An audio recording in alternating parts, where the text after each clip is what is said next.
হালালি।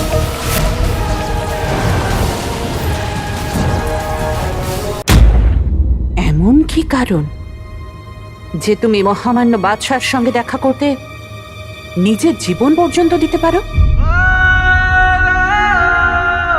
উদ্দেশ্য অসৎ না হলে লুকোনোর প্রয়োজন পড়ে না। না না, আমার উদ্দেশ্য অসৎ নয়। আমার বাবার উপরে বেইমানির আরোপ দেওয়া হয়েছে, আর আমি চাই যে আমার মা আবারও মাথা উঁচু করে যেন বাঁচে। সেই জন্য আমি বাদশার সাথে দেখা করতে চাই। নাম কি ওনার? ওমার।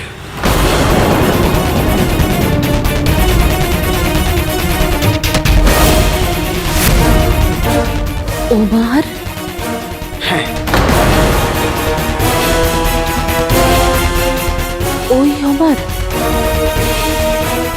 যার উপর বাগদাদের সুরক্ষার দায়িত্ব ছিল? হ্যাঁ, হ্যাঁ।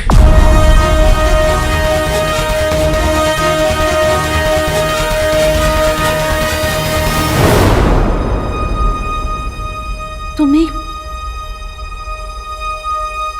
মীর মুস্তাফার সবচেয়ে ভালো বন্ধু ওমরের ছেলে? হ্যাঁ, আমি সেই ওমারেরই ছেলে। কিন্তু এই মীর মুস্তাফাকে আমি চিনি না। আপনি কি আমার বাবাকে চিনতেন? হ্যাঁ, জানতাম। আর তাই এটাও জানি যে ওমর কখনো দেশের সঙ্গে বিশ্বাসঘাতকতা করতে পারে না।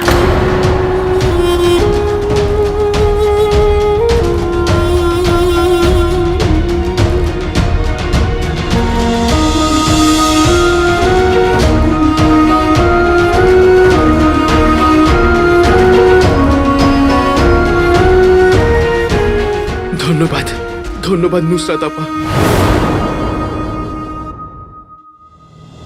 আপা, আপা, আপনি কি আমাকে মীর মুস্তাফার কাছে পৌঁছানোর পথ বলবেন? তো উনি কিছু জানেন, আর উনি বাসার থেকে আমার বাবার সত্যিটা জানবার জন্য হয়তো আমায় সাহায্য করবেন। না,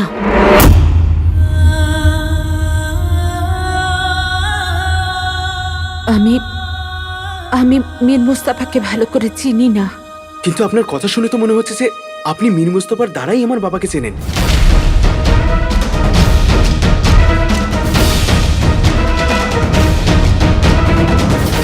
নিজের মাথাকে কম কষ্ট দাও। তোমার বাবার কথা ভেবে আমি তোমার চাকরি ফিরিয়ে দিচ্ছি, কিন্তু কিন্তু আবার কোনো ভুল করলে আমি তোমায়... সবাই আমার জন্য অপেক্ষা করছে। মুস্তাফা, আমার কথা শুনুন, আমাকে বলুন।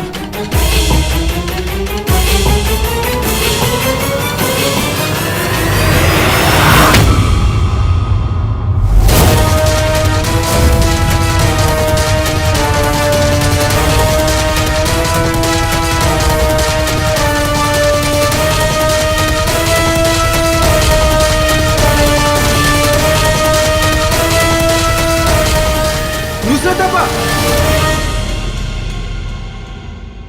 নুসরাত আপা, এইটা আবার কোন জায়গা? নুসরাত আপা মীর মুস্তাফার নাম শুনে এত চিন্তিত হয়ে পড়লো কেন?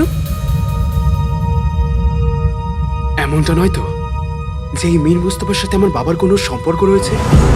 যদি তাই হয় তাহলে এই নুসরাত আপার দ্বারাই আমাকে মীর মুস্তাফার কাছে পৌঁছাতে হবে। হয়তো উনি কিছু জানেন। আর এই সুন্দর প্রাসাদে এই নির্জন জায়গাটা কেন? আর এখানে আশেপাশে কোনো প্রহরীরাও নেই।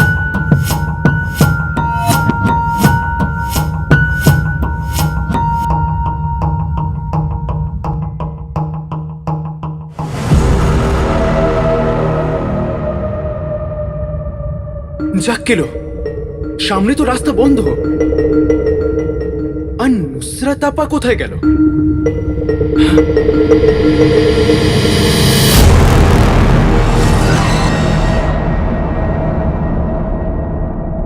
আর এই দরজাটা ছাড়া এই নির্জন জায়গায় আর কিচ্ছু নেই। এটাকে খুলে দেখি। তালা লাগানো আছে।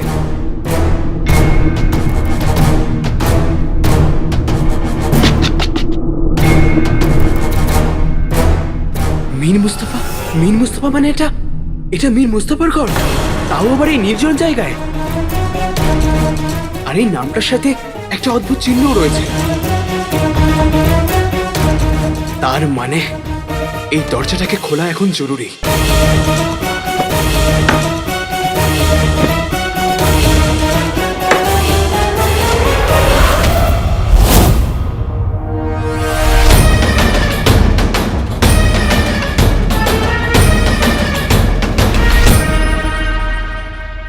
তুমি এখানে কেন এসেছো?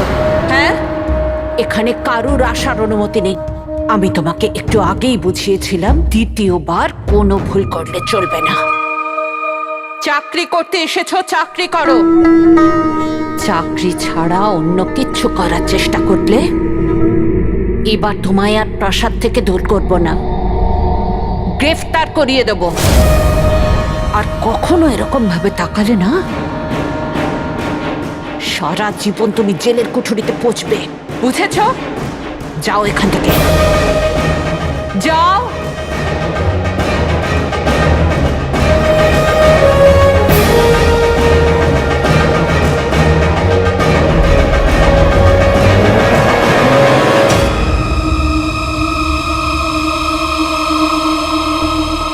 আমার সন্দেহটা সত্যিতে বদলে গেছে।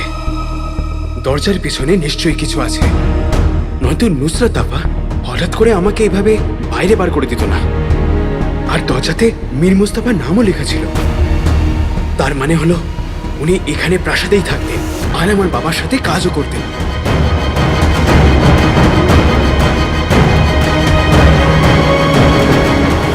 কাজ করো ভাই, কাজ করো, জগতে নিজের নাম করো। বাহ বাহ। বাচ্চারা, এমন মাথা নত করে আমার সমস্ত কাজ করতে থাকো, না হলে তোমরা তো সবাই জানোই যে কেমন এই সুন্দর ছেলেটা নিজের ভাই আলাদিনকে চাকরি থেকে বার করে দিয়েছে, বুঝলে? তার মানে এই গুল্লুর বাচ্চাটা আকা আলাদিন নাম তো শুনেছ নিশ্চয়ই, কে চাকরি থেকে ঠিক করে করো।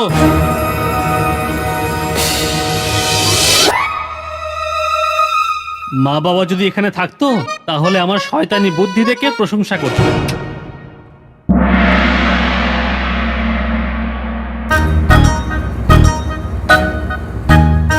দুধের পাত্র, মা বলেছিল দুধ আর উপার্জন চুরি করে এলে সেটা ভালো হয়। মালাই,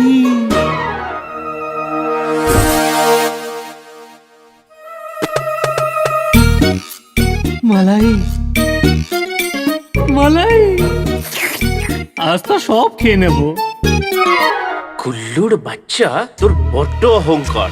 এবার দেখ, তোকে যদি না আমি গুলবদন থেকে পাথর বদন বানিয়েছি, তাহলে আমার নামও শেখ জিনু না। এটা ওটা দেখাও, সবটা জাদু বলে করবো টোটকা। তোর উপর এমন জাদু হয়ে যাক, গুল্লুর বাচ্চাটা পাথর হয়ে যাক।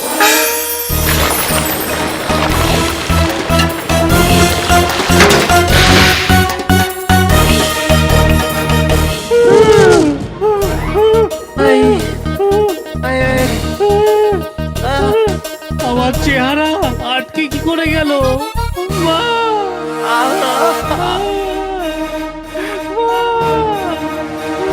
শেখ জিনু! জিনু, জিনু আমার ভাই, কি হলো? আরে কি হলো? ওঠ ওঠ ওঠ ওঠ ওঠ, আয় আয় আয়, ওঠ ওঠ। ভাই, আমার ভাই, তুমি এলে কি করে? তোমাকে তো চাকরি থেকে বার করে দিয়েছিল। গুলবদন বাচ্চা ছেলে মাথা মোটা এক ছোড়া, গুলবদন বাচ্চা ছেলে মাথা মোটা এক ছোড়া, গাধা করুক যতই চেষ্টা, দৌড়ে জিতবে ঘোড়া। বুঝলি তুই? ভালো ছিল মানে? ভাই, তোমার চাকরি কি করে বাঁচলো? আমার বাবার নাম নিয়ে জেনু, ওই নুসরাত আপা, উনি আমাকে একটা সুযোগ দিয়েছেন। আর আর উনি কিছু লুকোচ্ছেন, কিন্তু আমার নামও আলাদিন। আমার কাছে সব তালার চাবি আছে। বাহ, চল। আলাল হাবিবি, এবার আমি করব কি? মাথা ভেঙেছে, কোমরও ভেঙেছে, চল চল বাড়িতে চল। চল ওর জিনু। ভাই আমার ভাই, আমাকেও নিয়ে যাও, আমাকেও নিয়ে চলো ভাই আমার ভাই। অন্যের সাথে খারাপ করলে তাহলে তোর সাথেও খারাপ হবে, বুঝলি গুলবদন? আয় আয় আয় আয়, আয়। মা! জিনু, জিনু আমার ভাই, কি হলো? আরে কি হলো? আমার চেহারা আটকে কি করে গেল? মা! আরে কি হলো? আহ! আয় আয় আয়, ওঠ ওঠ।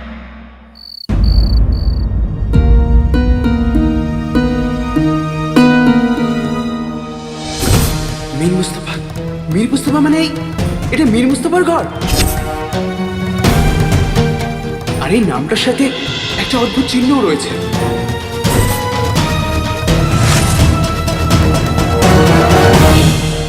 কাকির দেওয়ার সময় শেষ হতে ব্যাস আর কিছু মুহূর্ত বাকি। আমাকে যা করার এখনই করতে হবে। নুসরাত আপার কথা শুনে মনে হচ্ছিল যে মীর মুস্তাফা বাবার বিশেষ বন্ধু ছিল। হয়তো বাবার সত্যিটা জানতে উনি আমাকে সাহায্য করতে পারেন। কিন্তু মীর মুস্তাফার কাছে পৌঁছানোর জন্য আমার নুসরাত আপাকে প্রয়োজন। সেই জন্যে আরে তুই এদিকে আয়, এদিকে আয়। মা, এইসব কি? ধুনোর উপর লঙ্কা দিয়ে এনেছি তোদের নজর কাটানোর জন্য।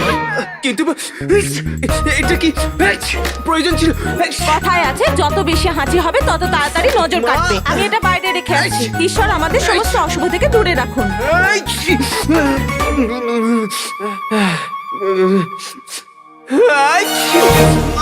এর কি প্রয়োজন মা? আমাদের বাড়িতে কে শয়তান আছে? এমন কথা বলতে নেই। ওই ঝিনুর অবস্থা দেখেছিস তো? কি জানি কোথায় মাথা ফাটিয়েছে, কোমরেও খুব লেগেছে, বিছানা থেকে উঠতেই পারছে না। তুই তুই শয়তান কোথায় মা? এটা তো তোমার তরমুজ ছেলের কাণ্ডকলাপ। তরমুজ বলে আমার ছেলেকে অপমান করিস না। মা, আমি তো তরমুজের অপমান করছি। আচ্ছা, বেশি চালাকি করার কোনো প্রয়োজন।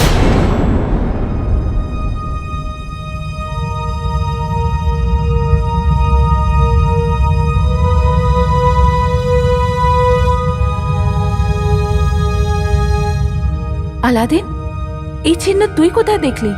তুমি এই চিহ্নটাকে চেনো?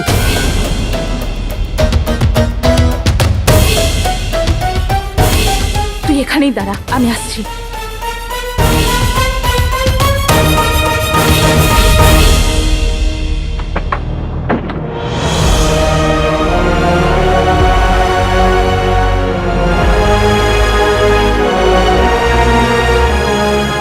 আলাদিন, এটা দেখ।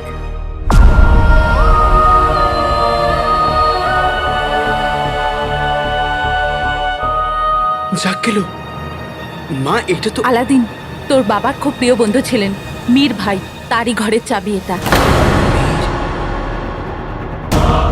কিন্তু মা, তুমি আগে তো কখনো এনার ব্যাপারে কিছুই বলনি। তেমন তো কোনো কথাই হয়নি, কিন্তু তোর বাবা আর মীর ভাই খুব ভালো বন্ধু ছিলেন। কিন্তু মা, বাবার কাছে মীর কাকার ঘরের চাবি কেন ছিল? সেটা তো আমি জানি না। হ্যাঁ, কিন্তু যেদিন আমাদের বাড়িতে আগুন লাগলো আর যেদিন তোর বাবাকে বিশ্বাসঘাতকের অপবাদ দেওয়া হলো, ঠিক তার কিছুদিন আগে তোর বাবা আর মীর ভাই মিলে কোনো জরুরি বিষয়ের উপর একসাথে কাজ করছিল। জরুরি বিষয়? হয়তো এর কারণেই মীর ভাই নিজের ঘরের চাবিটা তোর বাবাকে দিয়েছিল। যেদিন এই ঘটনাটা ঘটে তার কিছুদিন আগে 20 দিনের জন্য তোর বাবা আর মীর ভাই বাগদাদের বাইরেও গেছিল। আলাদিন, আমার খুব ভালো মনে আছে ওই সময় মীর ভাই লুকিয়ে লুকিয়ে ছদ্মবেশে তোর বাবার সাথে দেখা করতেও আসতো। কখনো কখনো তো মাঝরাতে দুজনে মীর ভাইয়ের ঘরেও চলে যেত। মা, তুমি কখনো এটা জানবার চেষ্টা করোনি যে ওই বিষয়টা কি ছিল যেটাতে বাবা আর মীর কাকা একসাথে কাজ করছিল? এটা প্রথমবার হয়নি আলাদিন। তোর বাবা অনেক উচ্চ পদে ছিলেন, দেশের জন্য এমন অনেক কাজ নিয়েই তিনি ব্যস্ত থাকতেন। আমি তাকে খুব বেশি প্রশ্ন করতাম না। আর মীর ভাই উনি প্রাসাদের রন্ধনশালায় কাজ করতেন। তোর বাবার সাথে ওনার আলাপ হয়তো ওখানেই হয়েছিল। মীর কাকা রন্ধনশালায় কাজ করত? তার মানে নুসরাত আপা ওনাকে খুব ভালো করে চিনতেন, আর তখন উনি আমাকে মিথ্যে বললেন। আলাদিন, তুই আমাকে এটা তো বললি না এই চিহ্ন তুই কোথায় দেখলি? শুধু মা এইটুকু বুঝে নাও, হয়তো এই চাবি আমাকে সেই রহস্যে পৌঁছে দেবে যেখানে বাবার শক্তিটা লুকিয়ে আছে।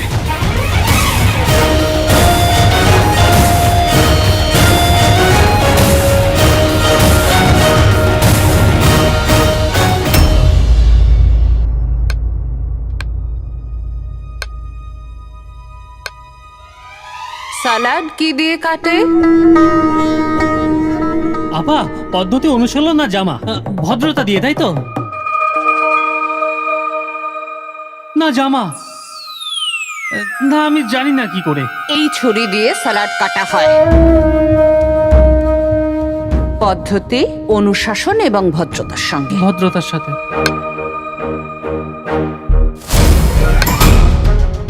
যে করেই হোক মীর কাকার ঘরে আমাকে ঢুকতেই হবে। ওখানে নিশ্চয়ই এমন কিছু পাওয়া যাবে যেটা আমার বাবার সত্যিটার কাছে নিয়ে যাবে। আমার কাছে আর 5 দিনই বাকি রয়েছে।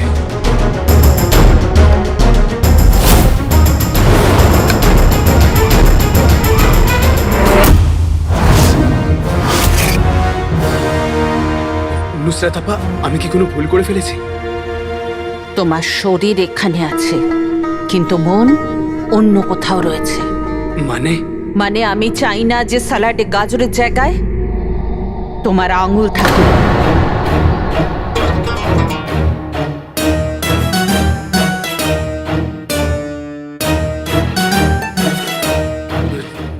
ধন্যবাদ, ক্ষমা চাইছি। আমি খুব জরুরি দরকারে কিছুক্ষণের জন্য বাইরে যাচ্ছি। তোমরা সবাই এই সবজিগুলো কেটে রাখবে, তুমি বাদে।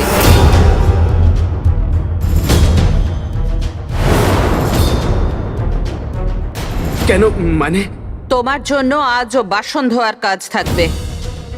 আমি চাই না যে আমাদের রন্ধনশালায় তুমি তোমার আঙুল কেটে ফেলো।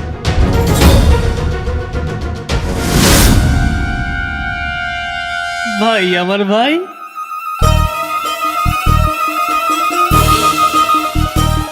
ও সর্বনাশ করেছে, এতগুলো বাসন।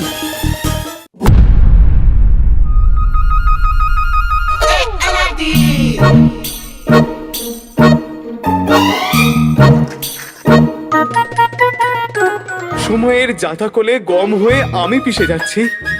সময়ের জাতাকলে গম হয়ে আমি পিষে যাচ্ছি। কাজ আছে অনেক বাকি, আর আমি বাসন মেজে যাচ্ছি।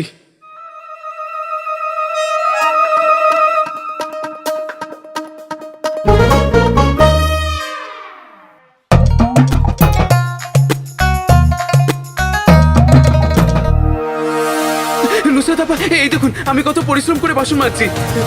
আপা, খবরদার যদি তুমি আমাকে আপা বলো। তুমি? আমি পাগল নাকি যে তোমাকে আপা বলবো? আমি ভাবলাম যে নুসরাত আপা। ঈশ্বরকে অনেক অনেক ধন্যবাদ, আমি তো ভয় পেয়ে গেছিলাম। দেখো নকলচর, আমি না এখন খুব চিন্তিত, তাই তুমি এখন চলে যাও। আমি চলে গেলে তোমার শাস্তি তো কম হবে না কালোচোর। আর কেন করলে এরকম ভুল? আর কি দরকার ছিল মহামান্য বাদশার কাছে রাজকীয় শোরবা নিয়ে যাওয়া, তাও আবার দৌড়ে দৌড়ে? তুমি কি জানো যে তুমি এই কথাগুলো বলে আমার সাহায্য একদম করছো না? আর তুমি কি করে জানলে যে কালকে কি হয়েছিল? কালকে রাতে কোথায় ছিলে তুমি? আমি যেখানে ছিলাম সেখানেই। তবে আমি প্রাসাদের কিছু লোকের থেকে জানতে পেরেছি একটা ছেলেকে চাকরির প্রথম দিনে প্রাসাদ থেকে তাড়িয়ে দিয়েছে। তখনই আমি জানতে পারলাম যে এমন কাজ তো তুমি করতে পারো, তাই না? তুমি হাসছো? তুমি আমাকে নিয়ে এখানে মজা করতে এসেছো? না না, আমি তোমাকে নিয়ে মজা করছি না কালোচোর। শুধু তোমাকে এটাই বোঝাতে চাই যে তুমি খুবই ভাগ্যবান। নুসরাত আপা তোমাকে আবার চাকরিতে বহাল করেছেন। আমি শুনেছি যে উনি কাউকেই দ্বিতীয়বার সুযোগ দেন না। রন্ধনশালায় যে তার জীবন। তুমি একদম ঠিক বলছো নকলচোর, আমার তো দুদিনেই হাওয়া বেরিয়ে গেছে। আমি খুব জরুরি দরকারে কিছুক্ষণের জন্য বাইরে যাচ্ছি।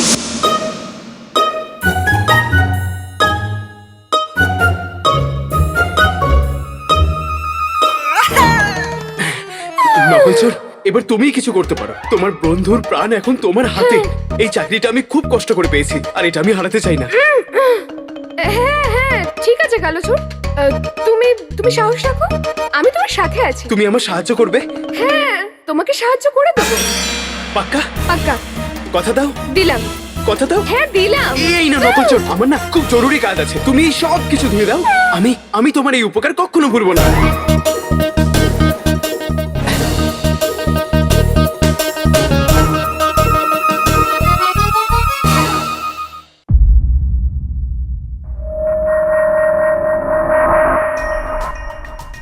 এখানে তো কেউই নেই, আমার এগিয়ে যাওয়া উচিত।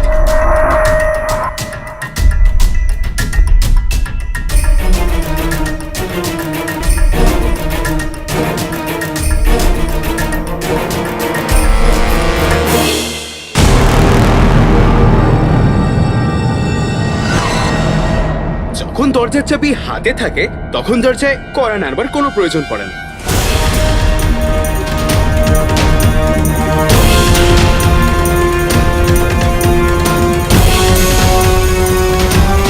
খুলে গেছে।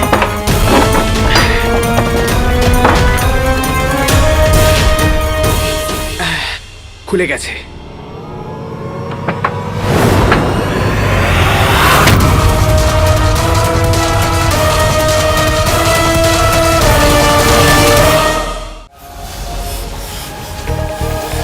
আলাদি